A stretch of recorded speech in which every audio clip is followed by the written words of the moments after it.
Happy Transfer Tuesday, everybody. It is the day of the week where we take a look at our finances to see if there's any money moves we can make towards a better financial future. Weekly consistent effort through Transfer Tuesdays is how I've been able to pay over $140,000 towards my debts, as well as buy my first rental property and save up another almost $30,000. So welcome here.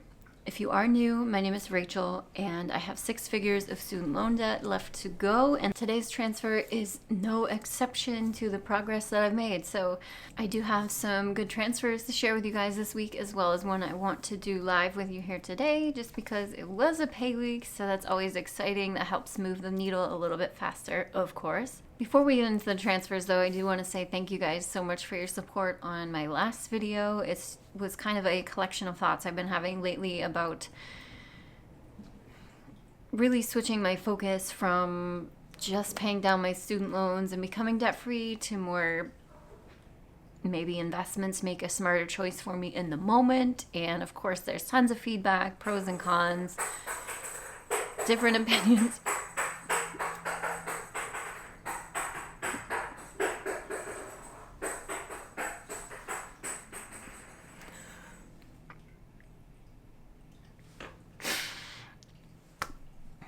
If the neighbor wasn't awake, she is now. Yeah, so basically the video is just me expressing my thoughts about using the money I have saved up for a real estate investment instead of just lumping that money on my student loans when this forbearance ends. Stay tuned for all that, but thank you guys so much for your support on that and being able to see my perspective. And of course, there was so many comments that address a lot more of the behind the scenes things that could go wrong in that scenario, and certainly there's so much more thought I've put into this whole process, and if I had explained every detail of my thought process, that video probably could have been an hour or longer. So yes, certainly a lot of things that were not explained in that video, but have, of course, already been thought about. So more to come on all of that in the future, of course. But today's video, all right, let's get into these transfers. So last Tuesday, after I had filmed last week's video, I got a Venmo notification that Carol had sent me $25 through Venmo. Thank you so much, Carol. You guys know she's no stranger to helping me along this journey. She has been deciding to direct support me for the last several months, and you guys know anytime I get direct support either through Venmo or the super thanks option, excuse the cats, apparently it's playtime, I put that right to my emergency fund. So my emergency fund, we last left off with $4,025 in there, and so I moved that $25 that I got from Carol right to my emergency fund. And then, as I mentioned at the beginning, it was a pay week as well, so I added another $800. So a total of $825, bringing the emergency fund up to $4,850, which gets us very close to the halfway mark. I do have a $10,000 goal for my general emergency fund.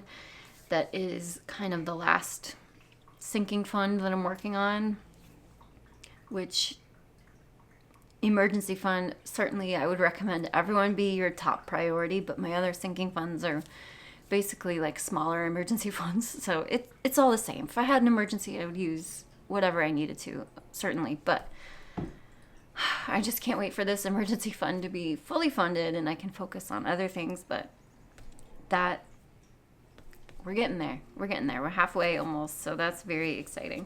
Thank you so much, Carol. Your continued support is so appreciated and helpful. All of you guys are fantastic, so yay. Now, I do want to make my monthly investment. I do have a goal of investing at least $100 every month. I have decided to put this month's investment towards my Roth. Now, as I've explained so many times, my Roth isn't a huge priority for me. Just the stock market in general isn't a huge priority. I certainly always do a 401k and get my company matched. That's just free money.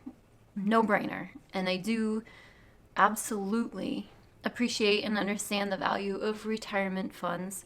I think everyone should be contributing to retirement plans. 100%. I will never argue that.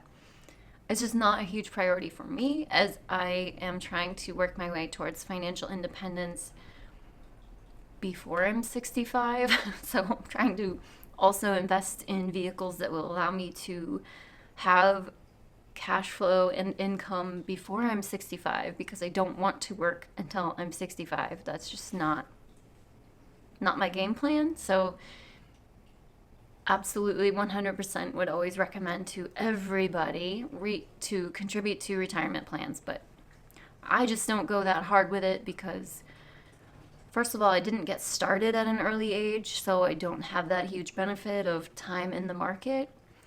But yet I'm still young enough where I can get some value from that, certainly. And since the stock market's kind of down this year, it's a great time to buy since stocks are on sale, right? So I am going to add this to my 2022 Roth just because I did not max out my contributions last year. I don't think I'll max them in 2023 either, but since we have until the tax deadline to contribute to last year, I might as well, in case I get cheeky the rest of the year and maybe decide I suddenly want to max that out in 2023. I doubt it, but we'll see how it goes. Anyway, $100 to my Roth for 2022 and submit. Very good.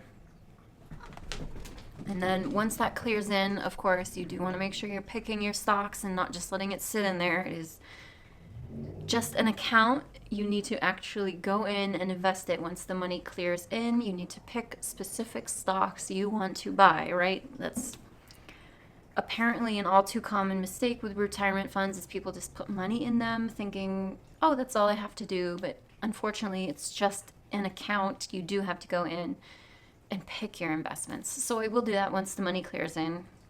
I mostly go for broad index ETFs and whatnot, but I do have stocks that I like and pick a little bit, but certainly just amateur hour over here. But that being said, that I think brings up my 2022 Roth contributions to $1,450 in total. Nothing groundbreaking or earth-shattering there, but a little bit here and there.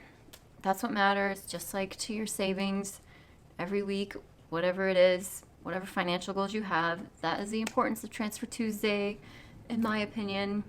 I'm really glad I joined the Transfer Tuesday crowd because it is a good weekly reminder to be dedicated towards your financial goals, whatever they are. So that is all I have for you guys today.